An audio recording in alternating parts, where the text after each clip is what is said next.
Hello friends, வணக்கம். பிடியில்லைங்களிருந்து இன்றைக்கி நம்ம சாஃப்டாக ஸ்பான்ச்சியான மினி கொழுக்கட்டை தான் பார்க்க போகிறோம்.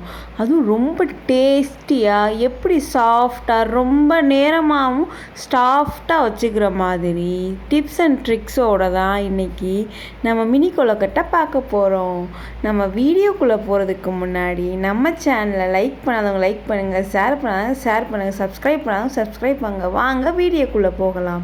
நான் இந்த மெஷர்மெண்ட் கப்பில் தான் ஒரு கப் தண்ணியும் எடுத்திருக்கேன், ஒரு கப் மாவும் எடுத்திருக்கேன். அந்த தண்ணியில் கொஞ்சோண்டு நெய் ஊற்றுங்க, நல்ல மணத்துக்காண்டி. நெய் இல்லைன்னா நல்லெண்ணெய் ஊற்றுங்க. அடுத்து தேவையான உப்பு போட்டு ஒரு லைட்டாக கொதி வந்தோடனே அடுப்பை சிம் பண்ணிவிட்டு கொஞ்சம் கொஞ்சமாக மாவை போட்டு நல்லா கிண்டுங்க. கிண்டிட்டு எல்லா தண்ணியும் அதை இழுத்த பிறகு நம்ம ஆஃப் பண்ணிடணும். சிம்மில் இருந்த அடுப்பை நல்லா ஆஃப் பண்ணிவிட்டு 2 தடவை இந்த மாதிரி கரண்டியை வச்சு நல்லா ப்ரெஸ் பண்ணி விடுங்க. ப்ரெஸ் பண்ணி விட்டால் தான் அது மாவாக இருந்தாலும் உடஞ்சி எல்லாம் தண்ணியில் சேர்த்து இருக்கும். ஒரு 3 நிமிஷம் இப்படியே வச்சுருங்க. வச்சுட்டு அடுத்து கை பொறுக்கிற சூடை பார்த்துட்டு நல்லா இது பண்ணி பாருங்க. அமைக்க பார்த்தா தான் தெரியும் சூடு. இப்போ சூடு இல்லாதனால இன்னொரு பிளேட்டில் நான் ட்ரான்ஸ்ஃபர் பண்ணிவிட்டு இந்த மாவை நல்லா பிசைஞ்சு எடுக்க போகிறேன். இந்த மாவு உதிரி உதிரியாக தான் இருக்கும். ஒரு கப் அரிசி மாவுக்கு 1 கப் தண்ணி போதும், வேறு எக்ஸ்ட்ரா தான் வேணாம். அடுத்து நம்ம பிசையும் போது பச்சை தண்ணியை ஊற்றி தெளித்து நல்லா பந்து மாதிரி இதே மாதிரி நல்லா பிசைஞ்சு வச்சுக்கோங்க. ஒரு 4 நிமிஷம் ஆகும் பிசைகிறதுக்கு, அவ்வளோதான்.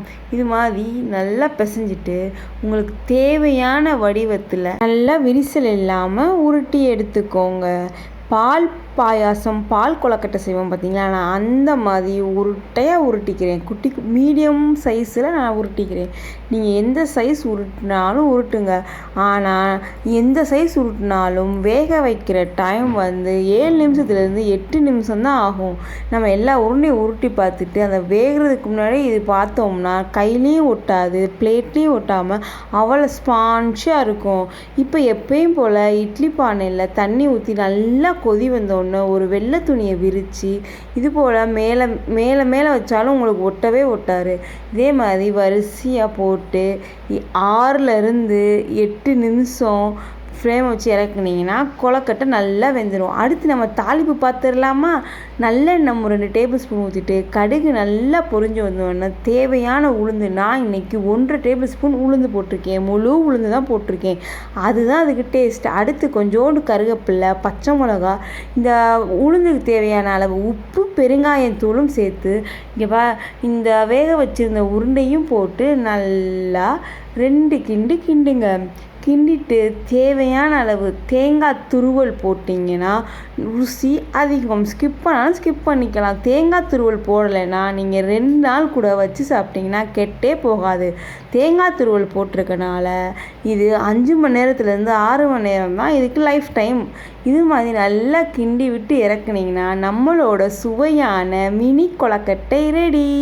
இதுக்கு பிள்ளையார் சக்திக்கு பிரசாதமும் ஆச்சு, நம்ம ஈவினிங் ஸ்நாக்ஸாகவும் ஆச்சு. இது போல் புதுமையான ரெசிபி நம்ம சேனலில் அப்லோட் பண்ணிக்கிட்டே இருக்கோம். அதனால நம்ம சேனலை லைக் பண்ணுங்கள், ஷேர் பண்ணுங்கள், சப்ஸ்கிரைப் பண்ணுங்கள். நன்றி.